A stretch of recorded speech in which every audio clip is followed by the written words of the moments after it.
नमस्कार। हिमाचल तो हाजिर हैं दिन भर की प्रमुख खबरों के साथ। तो इससे पहले खबरों को विस्तृत रूप से जानने निवेदन रहेगा, कृपया चैनल को अभी सब्सक्राइब करें। तो पेश हैं आज दिन भर की प्रमुख खबरें। हिमाचल के कई भागों में हीट वेव की स्थिति होने का अलर्ट, इन जिलों में बारिश बर्फबारी के आसार।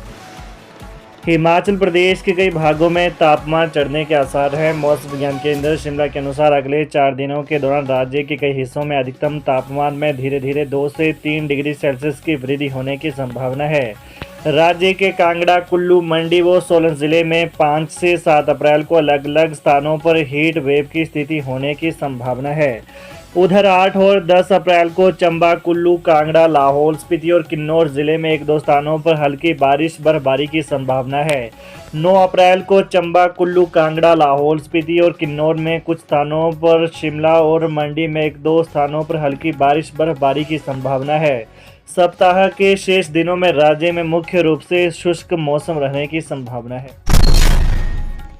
बद्दी के बालद खड्ड पुल के पास भड़की आग, 2 दर्जन झुग्गियां राख, उठा धुएं का गुबार।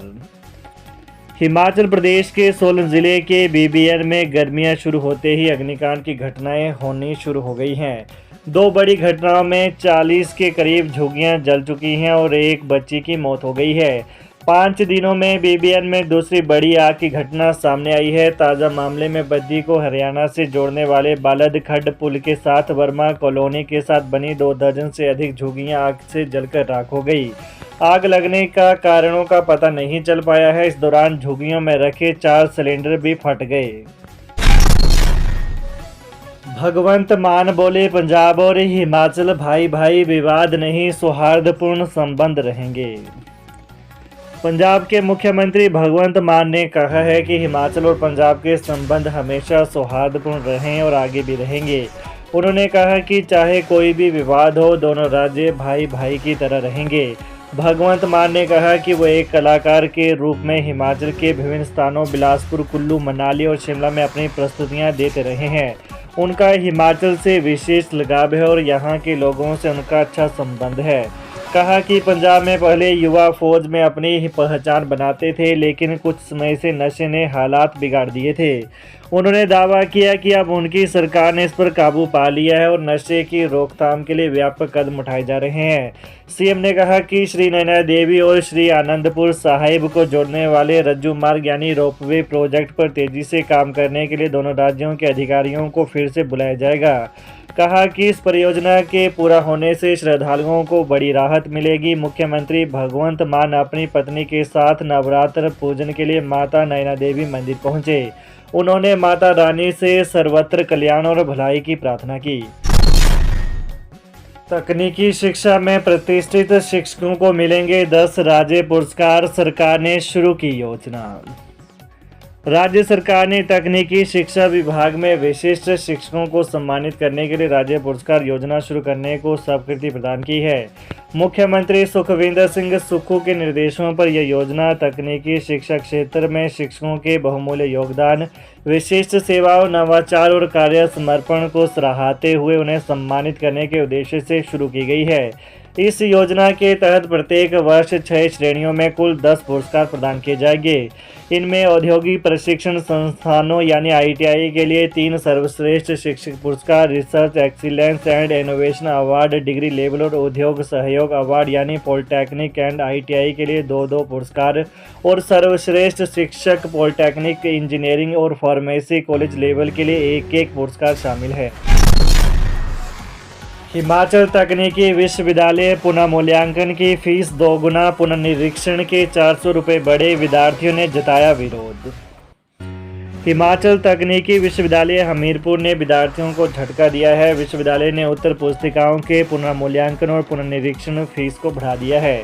अब विद्यार्थियों को विभिन्न विषयों की उत्तर पुस्तिकाओं के पुनर्मूल्यांकन और पुनर्निरीक्षण के लिए पहले से लगभग 2 गुना फीस देनी पड़ेगी। विश्वविद्यालय की ओर से संदर्भ में अधिसूचना जारी कर दी है।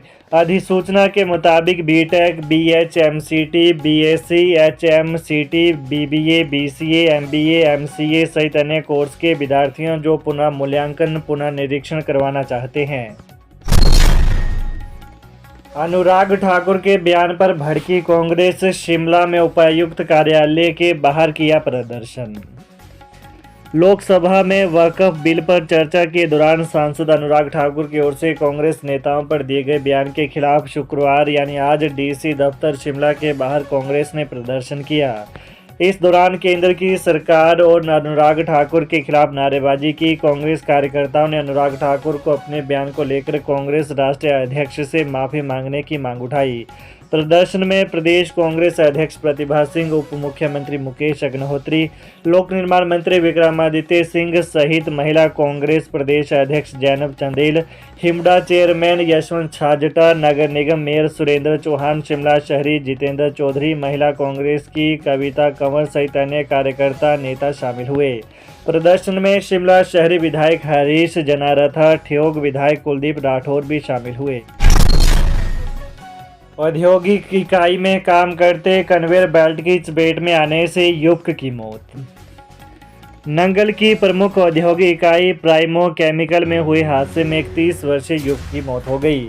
मृतक की पहचान जसवंत चौधरी निवासी कुशीनगर यूपी के तौर पर हुई है। मिली जानकारी के अनुसार उक्त कर्मचारी ठेकेदार का कर्मचारी था और कन्वेयर बेल्ट की चपेट में आने से मौत हो गई है। हड़ताली वोकेशनल शिक्षकों से मिली प्रतिभा सिंह, मांगों को बताया जायज़। हिमाचल प्रदेश कांग्रेस अध्यक्ष प्रतिभा सिंह ने आज दोपहर को राजधानी शिमला के चौड़ा मैदान में प्रदर्शन कर रहे वोकेशनल शिक्षकों से मुलाकात की। प्रतिभा सिंह ने व्यावसायिक शिक्षकों की मांग को जायज़ ठहराते हुए कहा कि संदर्भ में मुख्यमंत्री सुखविंदर सिंह सुक्खू, उप मुख्यमंत्री मुकेश अग्निहोत्री और शिक्षा मंत्री रोहित ठाकुर के समक्ष प्रमुखता से रखा जाएगा। प्रतिभा सिंह ने शिक्षकों को हर प्रकार का सहयोग देने का आश्वासन भी दिया। वोकेशनल शिक्षक बीते एक सप्ताह से चौड़ा मैदान में प्रदर्शन कर रहे हैं। वे निजी कंपनियों के स्थान पर स्थायी नीति बनाने की मांग कर रहे हैं। उनका कहना है कि उन्हें शिक्षा विभाग के तहत शामिल किया जाए। उधर हरियाणा के वोकेशनल शिक्षकों ने भी आज शिमला पहुंचकर धरने पर बैठे शिक्षकों को संबोधित किया। वहीं उन्होंने कहा कि हरियाणा सरकार ने वोकेशनल शिक्षकों के लिए अच्छी नीति बनाई है। सरकार ने वोकेशनल शिक्षा प्राप्त कर रहे विद्यार्थियों के लिए स्टार्टअप योजना भी चलाई है। इसके तहत प्रति छात्र 5 लाख रुपए का प्रावधान किया गया है। शिक्षकों को सही समय पर सरकार की ओर से वेतन दिया जा रहा है। प्रदेश वोकेशनल शिक्षक संघ के अध्यक्ष अश्विनी ढटवालिया ने बताया कि वे इस समय अपने आप को ठगा सा महसूस कर रहे हैं। बीते दिनों सचिवालय में शिक्षा मंत्री रोहित ठाकुर के साथ बैठक हुई थी, जिसमें शिक्षा मंत्री लगभग सभी बातों पर सहमत थे, लेकिन इसके बाद अधिकारियों की ओर से उन्हें पता नहीं क्या जानकारी दी गई, जिसके कारण मामला बिगड़ गया है। उन्होंने कहा कि हम हर हाल में कंपनी के शोषण से मुक्ति चाहते हैं। कंपनी का बिचौलिया सिस्टम पूरी तरह से बंद होना चाहिए। कैबिनेट बैठक में बस किराया बढ़ोतरी का प्रस्ताव, निजी ऑपरेटरों ने ये कहा। हिमाचल प्रदेश कैबिनेट की कल प्रस्तावित बैठक में बस किराया बढ़ोतरी पर भी फैसला हो सकता है। हालांकि बैठक से ठीक पहले हिमाचल निजी बस ऑपरेटर संघ ने बसों का सामान्य किराया न बढ़ाने की मांग उठाई है। निजी बस ऑपरेटर न्यूनतम बस किराया 5 से बढ़ाकर 15 रुपये करने की मांग कर रहे हैं।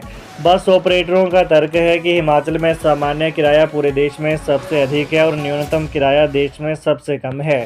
संघ के महासचिव रमेश कमल ने कहा कि निजी बस ऑपरेटरों की तरह HRTC भी बस ऑपरेटर हैं। तो ये रही दिन भर की विशेष खबरें। हिमाचल की ताज़ा खबरों को जानने के लिए कृपया चैनल को अभी सब्सक्राइब करें। धन्यवाद।